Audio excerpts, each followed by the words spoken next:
So I'm Dr. Ellen Kenner, and I want to give you 5 tips today to help you get out of the burnout pit.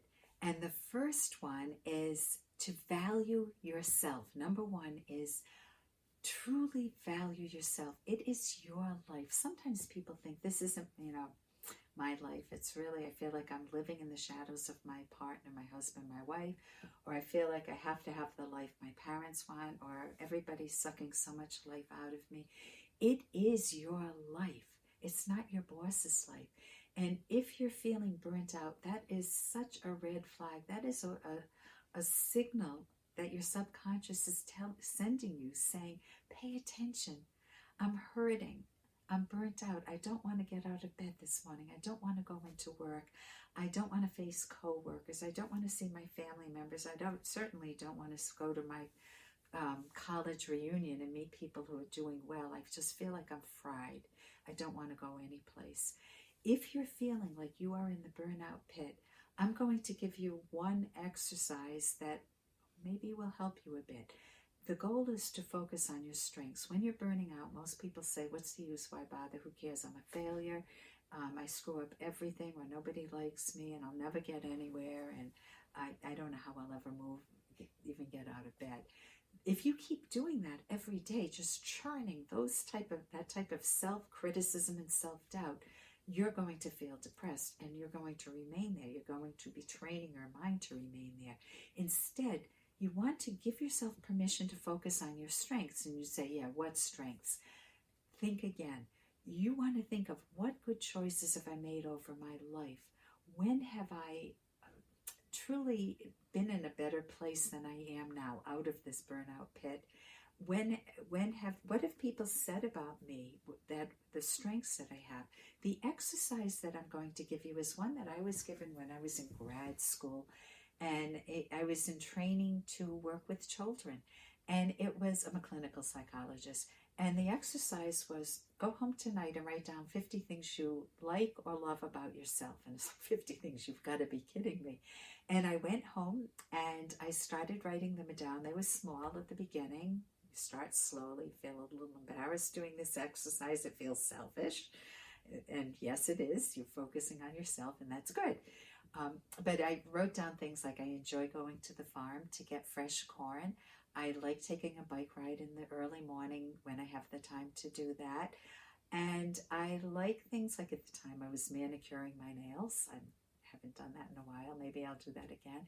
And they were small things that didn't seem that important. But after a while, I started writing things like, I love learning. I love that I take care of my health. Not all the time. There are periods when I'm a slacker, but I usually can pick myself back up. I love that. I love to read. And I started to name things. I love that I try to be honest with myself. I mean, we say we're honest with ourselves, and then we can slide off there too. But I try to be. I make a big effort to do that. So you could try doing that. Write down 50 things. It doesn't have to be 50. It could be 5 things you love about yourself, or like about yourself, or that people have said are your strengths. And that puts you in a different mindset. You start to burn the burnout. You want to get rid of it, burn it off, and get some of that sunshine back into your life. The second point is to plan purposefully. Things are just not going to happen. If you just are not taking any action, that's not helping. When I say plan purposefully, it could be to plan to see a good cognitive therapist. It could be any therapist, but I like cognitive therapists because they teach you how to think clearly. They give you thinking skills. Other therapists do too, but I'm very familiar with cognitive therapy. And you want to plan, what do I love to do? Notice the focus is on, what do I want in life? What do I love to do? You're focused on yourself. You're not trying to hurt anybody else. You're not trying to do it at the expense of anybody else. You're planning your life purposefully, and you want to integrate it with the other areas in your life, with your friends, with maybe your hobbies and interests. Maybe you don't have time for them at certain points in your life. That's okay, but you still want to have them in the background and be able to bring them in. With your your career, obviously, with a romantic partner, with children. If you have children, you want to not let that time go by where you're not enjoying them, where you're not in. I know sometimes you can burn out as a parent there too, but you want to be able to enjoy that, look back at their childhood someday and say, I enjoyed their childhood.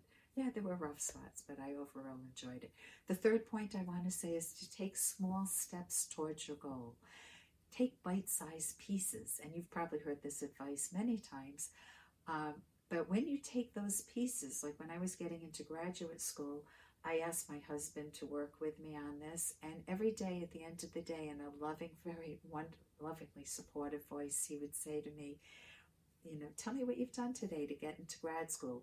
And that helped keep the momentum up. I would take one small step every day, whether it was getting the grades, my transcripts, or getting recommendations, and it just felt so good. I could feel like I was making momentum towards a goal. And I didn't judge my progress from the end point, getting into grad school. I judged it from my starting point.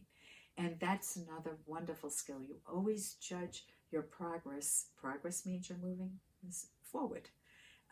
And so you judge it from your starting point. If this is your starting point, you're moving forward. And then you can see every day, okay, I've got my transcripts, I've got my recommendations, I feel like I'm making progress, rather than looking at it from the end point. The fourth point I want to give you is to build resilience. There are resilient skills, things you can say to yourself where you get that I can do it spirit. And if you have done what I mentioned earlier, focused on your strengths, think of the times when you have been able to overcome difficult periods in your life, or difficult situations, or dealt with difficult people. You want to know what you did right, and you can build on those skills. I know when I tried to get into grad school, I was rejected the first year, but I had given myself those 5 years to get in, because it was a very difficult program to get into. And and I called up admissions and spoke with Mark at admissions and said, what was I missing? And he told me that I got 0 on clinical experience, and I didn't know that I needed clinical experience. So he told me I did really well scored really well on all the other factors or dimensions that they look at: your grades, your recommendations, your graduate record exams. But 0 is not good. That doesn't help. So I went out and I was able to get. I spent a year as a volunteer in a psychiatric hospital in Rhode Island. And I gained enormous experience. I was honored to be able to sit in on individual sessions, and that following year I got into grad school, and my daughter can still remember the day that I just got the interview. We were jumping up and down, cheering. I was like picking her up. She was so young at the time, but we were dancing in the kitchen. I was just so happy. I hugged her and swung around. So if you build that resilience, even if you get a rejection, you just don't give up. You go after your goals. And if it's changing career and getting out of burnout, you want to build up that resilience. And the last point I want to make is to learn how to, in a playful way, read your own mind. I don't mean it's playful, but you want to, and I don't mean anything mystical. I mean, learn how your own mind works. It's your mind for life, and you want to know how to make it a comfortable place to live in. You want to know what you want to be able to introspect. So if you're burnt out, you want to be able to ask yourself introspective questions, such as, what's going through my mind right now? What am I feeling? If my feeling could speak, what would it say? Well, I'm bummed out. Well, if my feeling could speak, it's I'm never going to go anyplace. Okay, you got one of those real negative criticism things, and I don't think I like this career. Okay, keep writing on paper or typing on the computer if you want, and ask yourself.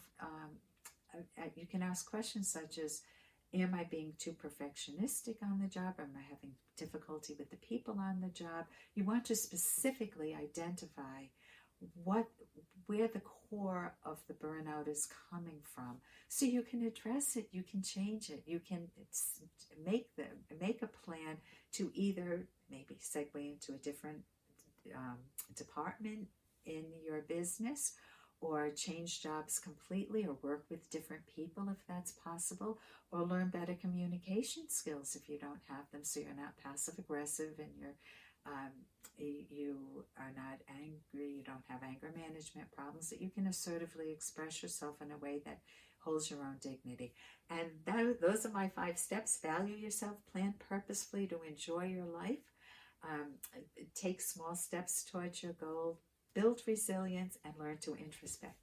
I'm Dr. Ellen Kenner again, and I have a radio show, The Rational Basis of Happiness, and I've written a book on romance with my co-author, Dr. Edwin A. Locke, who is actually world-renowned for goal-setting theory. I had to study his theory when I took my graduate record exams. So we've written a very comprehensive book on romance, and we titled it brazenly The Selfish Path to Romance, because you never want to run away from the self-valuing, self-respecting, self-nurturing. And that underlies everything that we do. And if you're in burnout, it could be that you've betrayed yourself. And we don't mean selfish in the sense of the mean, rotten, narcissistic, my way or the highway person. We mean self-esteem, self-nurturing, self-valuing. And that's what I hope you give yourself. And I wish you the best if you are struggling with burnout, that you can get out of it much sooner than later and have those skills going forward, so that you're more resistant to burnout in the future.